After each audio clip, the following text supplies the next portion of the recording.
आपकी खुशी में, आपके गम में, आपकी आंसुओं में, आपकी मुस्कुराहटों में, आपके आज में, आपके कल में, आपके साथ होगी एक कहानी और मैं।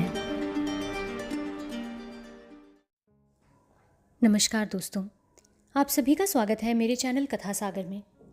दोस्तों, मैं आज आप सब लोगों के लिए मुंशी प्रेमचंद जी की लिखी कहानी लेकर आई हूँ, जिसका शीर्षक है स्वर्ग की देवी। आज की हमारी ये कहानी एक बलिदानी पत्नी की कहानी है, जिसने शादी के बाद शायद ही कभी कोई सुख देखा हो। उसके 2 बच्चे कम उम्र में ही काल की भेंट चढ़ गए। सहारा था तो बस पति का, लेकिन आखिर ऐसी क्या परिस्थिति बनी कि पति भी बदल गया। वो भी अब उससे कोई रिश्ता नहीं रखना चाहता था। क्या लीला अपना पति और अपना घर बचा पाएगी? क्या उसके संसार में फिर से खुशियां आ पाएंगी? आइए हमारी आज की इस कहानी में जानते हैं। इसके साथ ही आप सब लोगों से निवेदन है कि अगर आपको कहानियाँ पसंद आ रही हों तो मेरे इस चैनल को सब्सक्राइब ज़रूर कीजिएगा। साथ ही इसे अपने दोस्तों और जानकारों में शेयर भी कीजिएगा, ताकि और भी लोग इन कहानियों से जुड़ सकें। तो चलिए दोस्तों, इस छोटी सी कहानी की शुरुआत करते हैं। भाग्य की बात। शादी विवाह में आदमी का क्या अख्तियार है। जिससे ईश्वर ने या उनके नायबों ब्राह्मण ने तय कर दी, उससे हो गई। बाबू भारतदास ने लीला के लिए सुइयों के वर खोजने में कोई बात उठा न रखी थी, लेकिन जैसा घर चाहते थे वैसा न पा सके। वो लड़की को सुखी देखना चाहते थे, जैसा हर एक पिता का धर्म है, किंतु इसके लिए उनकी समझ में संपत्ति ही सबसे जरूरी चीज थी। चरित्र या शिक्षा का स्थान गौण था। चरित्र तो किसी के माथे पर लिखा नहीं रहता, और शिक्षा का आजकल के जमाने में मूल्य ही क्या है। हाँ, संपत्ति के साथ शिक्षा भी हो तो क्या पूछना। ऐसा घर बहुत ढूंढा पर ना मिला। ऐसा घर मिला तो वो अपने बिरादरी के ना थे। बिरादरी भी मिली तो जायजा ना मिला। जायजा भी मिला तो शर्तें तय न हो सकी। इस तरह मजबूर होकर भारतदास को लीला का विवाह लाला संत सरन के लड़के सीता सरन से करना पड़ा। अपने बाप का इकलौता बेटा था। थोड़ी बहुत शिक्षा भी पाई थी। बातचीत सलीके से करता था।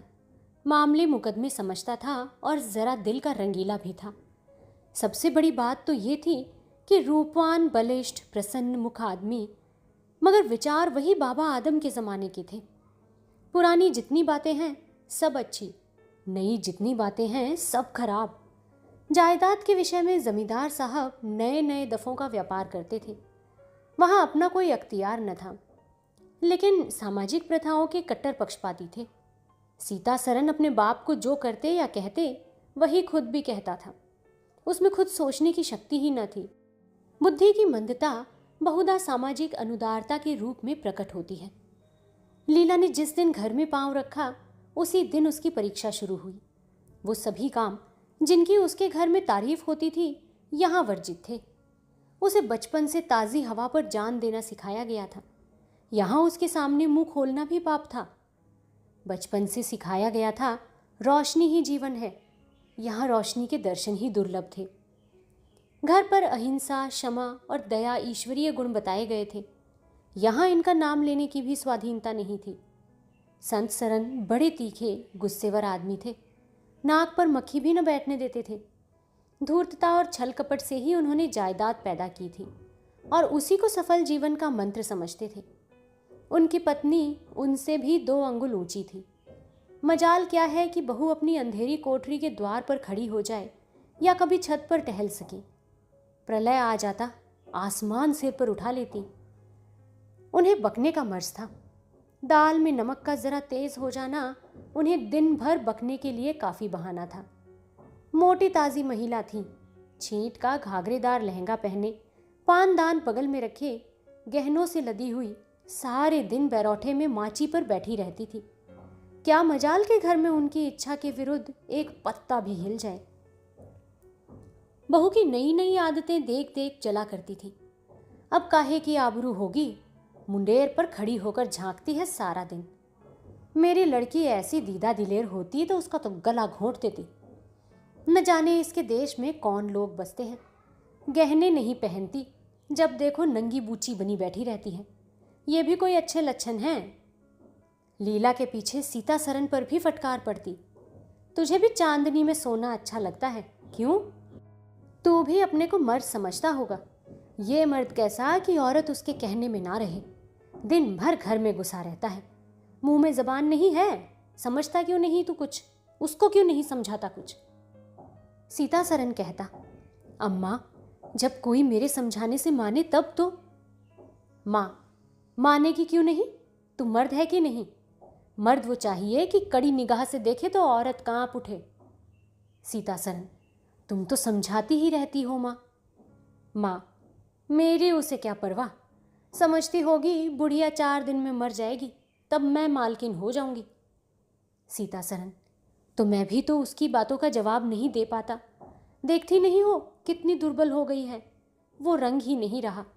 उस कोठरी में पड़े पड़े उसकी दशा बिगड़ती जाती है। बेटे के मुंह से ऐसी बातें सुन माता आग हो जाती और सारे दिन जलती, कभी भाग्य को कोसती, कभी समय को।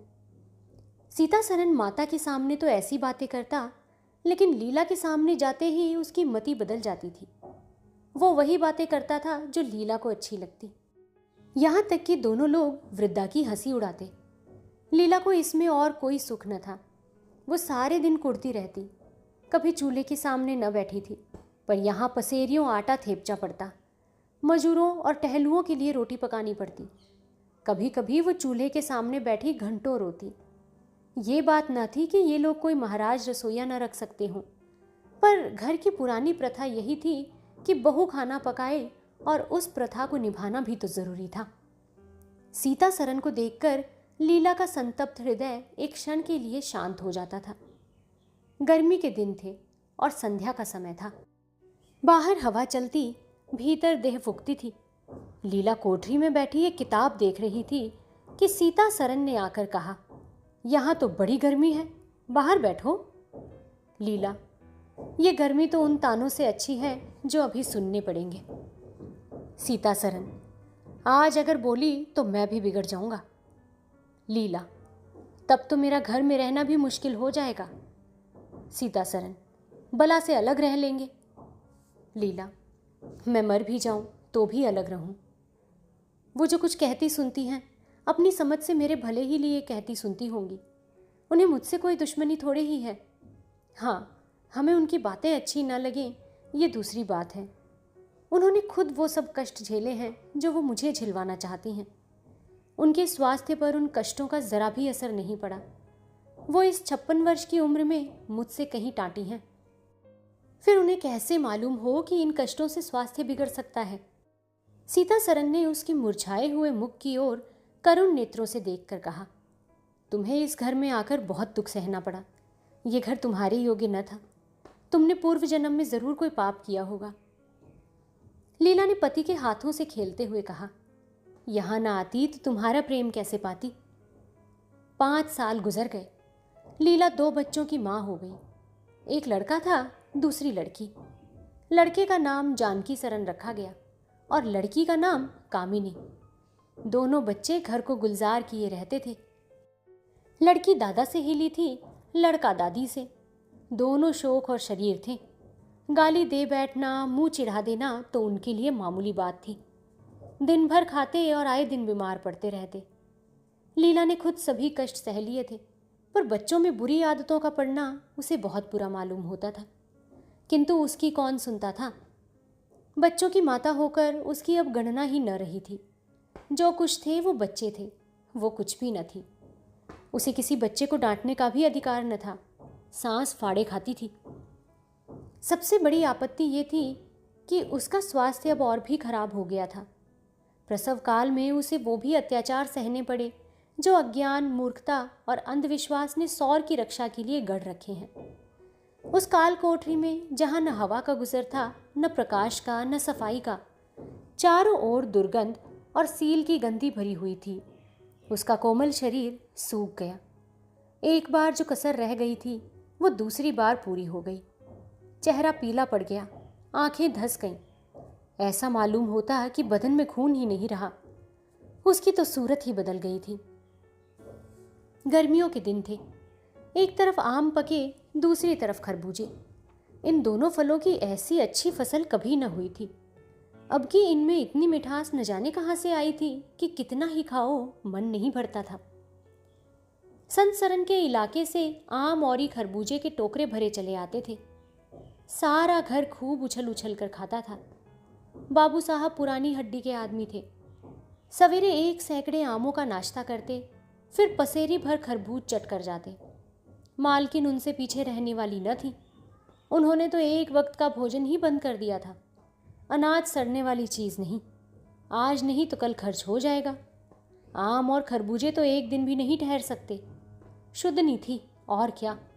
यूं ही हर साल दोनों चीज़ों की रेल पेल होती थी, पर किसी को कोई शिकायत न होती थी। कभी पेट में गिरानी मालूम हुई तो हड की फांक मार ली। एक दिन बाबू संत सरन के पेट में मीठा मीठा दर्द होने लगा। आपने उसकी परवाह न की, आम खाने बैठ गए। सैकड़ा पूरा करके उठे ही थे कि कै हो गई। गिर पड़े, फिर तो तिल तिल करके कै पर कै और दस्त होने लगे। हैजा हो गया। शहर के डॉक्टर बुलाए गए, लेकिन आने से पहले ही बाबू साहब चल बसे थे। रोना पीटना मच गया। संध्या होते होते लाश घर से निकली। लोग दाह क्रिया करके आधी रात को लौटे तो मालकिन को भी कै दस्त हो रहे थे। फिर से दौड़ धूप शुरू हुई, लेकिन सूर्य निकलते निकलते वो भी सिधार गई। स्त्री पुरुष जीवन पर्यंत एक दिन के लिए भी अलग न हुए थे।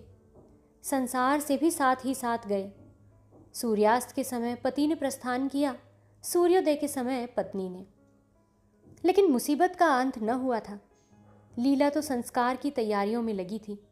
मकान की सफाई की तरफ तो किसी ने ध्यान न दिया। तीसरे दिन दोनों बच्चे दादा दादी के लिए रोते रोते बैठक में जा पहुंचे। वहां 1 आले का खरबूजा कटा हुआ पड़ा था। 2-3 कलमी आम भी रखे थे। इन पर मक्खियां भिनक रही थीं। जानकी ने एक तिपाई पर चढ़कर दोनों चीज़ें उतार लीं और दोनों ने मिलकर खूब खाईं। शाम होते होते दोनों को हैजा हो गया और दोनों माँ बाप को रोता छोड़कर चल बसे। घर में अंधेरा हो गया। 3 दिन पहले जहाँ चारों तरफ चहल पहल थी, वहाँ अब सन्नाटा छाया हुआ था। किसी के रोने की आवाज़ भी सुनाई न देती थी। रोता ही कौन? ले दे के कुल 2 प्राणी रह गए थे और उन्हें रोने की तो सुधि ही न थी। लीला का स्वास्थ्य पहले भी कुछ अच्छा न था, अब तो वो और भी बेजान हो गई। उठने बैठने की शक्ति भी न रही। हरदम कुछ खोई खोई सी रहती थी। न कपड़े लते की सुधि थी, न खाने पीने की। उसे न घर से वास्ता था न बाहर से। जहाँ बैठती वहीं बैठी रह जाती। महीनों कपड़े न बदलती, सिर में तेल न डालती। बच्चे ही उसके प्राणों के आधार थे। जब वो ही नहीं रहे तो मरना और जीना सब बराबर ही था। रात दिन यही मनाया करती थी कि भगवान यहाँ से ले चलो। सुख दुख सब भुगत चुकी, अब सुख की लालसा नहीं है। लेकिन बुलाने से तो मौत किसी को भी नहीं आई है। सीता सरन भी पहले तो बहुत रोया धोया, यहाँ तक कि घर छोड़कर भाग जाता था। लेकिन ज्यों ज्यों दिन गुजरते गए, बच्चों का शोक उसके दिल से मिटता गया। संतान का दुख तो कुछ माता ही को होता है। धीरे धीरे उसका जी संभल गया। पहले की भांति मित्रों के साथ हंसी दिल लगी होने लगी। यारों ने और भी चंग पर चढ़ाया। अब घर का मालिक था, जो चाहे कर सकता था। कोई उसका हाथ रोकने वाला नहीं था। सैर सपाटे करने लगा। पहले तो लीला को रोते हुए देखकर उसकी आंखें सजग हो जाती थीं। कहाँ अब उसे उदास और शोक मगन देखकर झुंझला उठता है।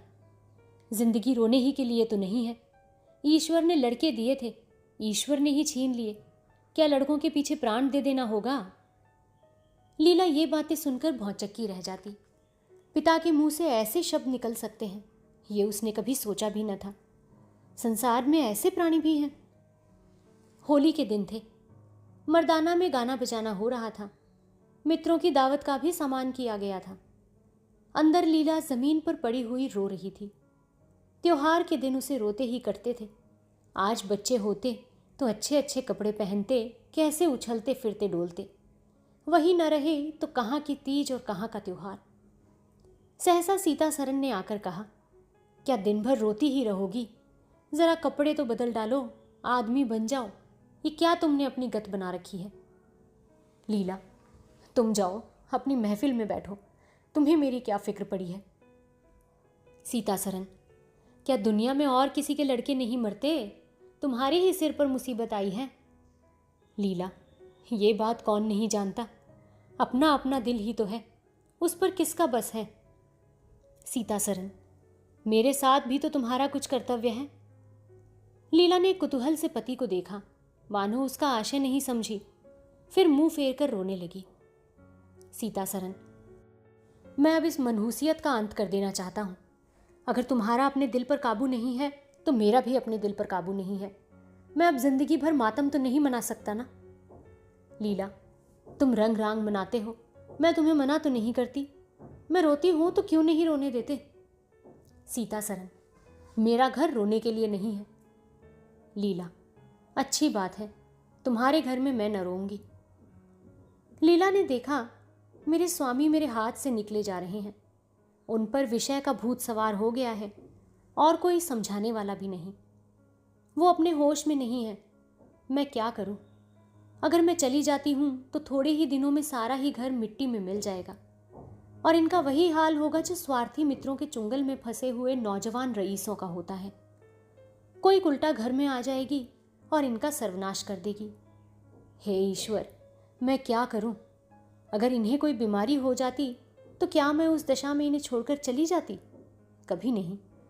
मैं तन मन से इनकी सेवा शुश्रूषा करती, ईश्वर से प्रार्थना करती, देवताओं की मनौतियां करती। माना इन्हें शारीरिक रोग नहीं है, लेकिन मानसिक रोग अवश्य है। आदमी रोने की जगह हंसे और हंसने की जगह रोए, उसके दीवाने होने में तो संदेह ही क्या है। मेरे चले जाने से इनका सर्वनाश हो जाएगा। इन्हें बचाना मेरा धर्म है। हाँ, मुझे अपना शोक भूल जाना होगा। रोऊंगी, रोना तो तकदीर में लिखा ही है। रोऊंगी लेकिन हंस हंस कर। अपने भाग्य से लड़ूंगी। जो जाते रहे उनके नाम के सिवाय और कर ही क्या सकती हूँ, लेकिन जो है उसे नहीं जाने दूंगी। आह, है टूटे हुए हृदय, आज तेरे टुकड़ों को जमा करके एक समाधि बनाऊंगी और अपने शोक को उसके हवाले कर दूंगी। ओ रोने वाली आंखों, आओ, मेरे आंसुओं को अपनी विहंसित छटा में छिपा लो। आओ मेरे आभूषणों, मैंने बहुत दिनों तक तुम्हारा अपमान किया है, मेरा अपराध क्षमा करो। तुम मेरे भले दिनों के साक्षी हो। तुमने मेरे साथ बहुत विहार किए हैं। अब इस संकट में मेरा साथ दो, मगर देखो दगा न करना, मेरे भेदों को हमेशा छिपाए ही रखना। पिछले पहर को महफिल में सन्नाटा हो गया। हू हा की आवाज़ें बंद हो गईं। लीला ने सोचा, क्या लोग कहीं चले गए या सो गए? एकाएक सन्नाटा क्यों छा गया? जाकर दहलीज में खड़ी हो गई और बैठक में झांक कर देखा। सारी देह में एक ज्वाला सी दौड़ गई। मित्र लोग तो सब विदा हो गए थे। समाजियों का पता न था। केवल एक रमणी मसनद पर लेटी हुई थी और सीतासरन सामने झुका हुआ उससे बहुत धीरे धीरे बातें कर रहा था। दोनों के चेहरों और आंखों से उनके मन के हाव भाव साफ झलक रहे थे। एक की आंखों में अनुराग था, दूसरे की आंखों में कटाक्ष। एक भोला भाला हृदय एक मायाविनी रमणी के हाथों लुटा जाता था। लीला की संपत्ति को उसकी आंखों के सामने एक छलनी चुराई जाती थी। लीला को ऐसा क्रोध आया कि इसी समय चलकर इस कुल्टा को आड़े हाथों ले, ऐसा दुत्कारूं कि वो भी याद करे, खड़े खड़े निकाल दूं। वो पत्नी भाव जो बहुत दिनों से सो रहा था आज जाग उठा और विकल करने लगा, पर उसने जब्त किया। वेग में दौड़ती हुई तृष्णाएं अकस्मात न रोकी जा सकती थी। वो उल्टे पांव भीतर लौट आई और मन को शांत करके सोचने लगी। वो रूप रंग में, हाव भाव में, नखरे तिल्ले में उस दुष्टा की बराबरी नहीं कर सकती। बिल्कुल चांद का टुकड़ा है। अंग अंग में स्फूर्ति भरी हुई है, पोर पोर में मत छलक रहा है। उसकी आंखों में कितनी तृष्णा है, तृष्णा नहीं बल्कि ज्वाला। लीला उसी वक्त आईने के सामने गई। आज कई महीनों के बाद उसने आईने में अपनी सूरत देखी। इस मुख से एक आह ही निकल आई। शोक न उसकी काया पलट कर दी थी। उस रमणी के सामने वो ऐसी लगती थी जैसे गुलाब के सामने जूही का फूल। सीतासरन का खुमार शाम को टूटा। आंखें खुली तो सामने लीला को खड़े मुस्कुराते देखा। उसकी अनोखी छवि आंखों में समा गई। ऐसे खुश हुए मानो बहुत दिनों के वियोग के बाद उससे भेंट हुई हो। उसे क्या मालूम था कि ये रूप भरने के लिए कितने आंसू बहाए हैं। केशों में ये फूल गूंथने से पहले आंखों में कितने मोती पिरोए हैं। उन्होंने एक नवीन प्रेमोत्साह से उठकर उसे गले लगा लिया और मुस्कुराकर बोले, आज तो तुमने बड़े बड़े शस्त्र सजा रखे हैं, मैं कहाँ भागूं। लीला ने अपने हृदय की ओर उंगली दिखाकर कहा, यहाँ आ बैठो, बहुत आगे फिरते हो, अब तुम्हें बांध कर रखूंगी। बाग की बहार का आनंद तो उठा चुके, अब इस अंधेरी कोठरी को भी देख लो। सीता सरन ने लज्जित होकर कहा, उसे अंधेरी कोठरी मत कहो लीला, वो प्रेम का मानसरोवर है। इतने में बाहर से किसी मित्र के आने की खबर आई। सीता सरन चलने लगे तो लीला ने हाथ पकड़कर कहा, मैं नहीं जाने दूंगी। सीता सरन, बस मैं अभी आता हूं। लीला, मुझे डर है कहीं तुम चले न जाओ। सीता सरन बाहर आए तो मित्र महाशय बोले, आज दिन भर सोते रहे क्या? बहुत खुश नजर आते हो। इस वक्त तो वहां चलने की ठहरी थी ना, तुम्हारी ही राह देख रही है। सीता सरन, चलने को तैयार हूं, लेकिन लीला जाने नहीं देगी। मित्र, निरे गाउदी ही रहे, आ गए फिर बीवी के पंजे में, फिर किस बिरते पर गरमाए थे। सीता सरन, लीला ने घर से निकाल दिया था, तब आश्रय ढूंढता फिरता था, अब उसने द्वार खोल दिए हैं और खड़ी बुला रही है। मित्र, आज वो आनंद कहाँ? घर को लाख सजाओ तो क्या बाग हो जाएगा? सीता सरन, भाई, घर बाग नहीं हो सकता, पर स्वर्ग हो सकता है। मुझे इस वक्त अपनी शत्रुता पर जितनी लज्जा आ रही है वो मैं ही जानता हूँ। जिस संतान शोक में उसने अपने शरीर को घुला डाला और अपने रूप लावण्य को मिटा दिया, उसी शोक को केवल मेरा एक इशारा पाकर उसने भुला दिया। ऐसा भुला दिया मानो कभी शोक हुआ ही नहीं। मैं जानता हूँ वो बड़े से बड़े कष्ट सह सकती है, मेरी रक्षा उसके लिए आवश्यक है। जब अपनी उदासीनता के कारण उसने मेरी दशा बिगड़ते देखी तो अपना सारा शोक भूल गई। आज मैंने उसे अपने आभूषण पहनकर मुस्कुराते हुए देखा तो मेरी आत्मा पुलकित हो उठी। मुझे ऐसा मालूम हो रहा है कि वो स्वर्ग की देवी है और केवल मुझ जैसे दुर्बल प्राणी की रक्षा करने के लिए भेजी गई है। मैंने उसे कठोर शब्द कहे, वो अगर अपनी सारी संपत्ति बेचकर भी मिल सकते तो लौटा लेता। लीला वास्तव में स्वर्ग की देवी है। तो दोस्तों, आशा करती हूँ आपको आज की हमारी ये कहानी पसंद ज़रूर आई होगी। अगर आपको हमारी ये कहानी पसंद आई है तो इस वीडियो को लाइक, इस चैनल को सब्सक्राइब और इसे अपने दोस्तों और जानकारों में शेयर ज़रूर कीजिएगा। तो चलिए दोस्तों, जल्दी ही आप लोगों से फिर से मुलाकात होगी एक नई कहानी के साथ। तब तक के लिए मैं आप सब लोगों से विदा लूँगी। आप अपना और अपने पूरे परिवार का ध्यान रखिए, खुश रहिए और स्वस्थ रहिए। नमस्कार।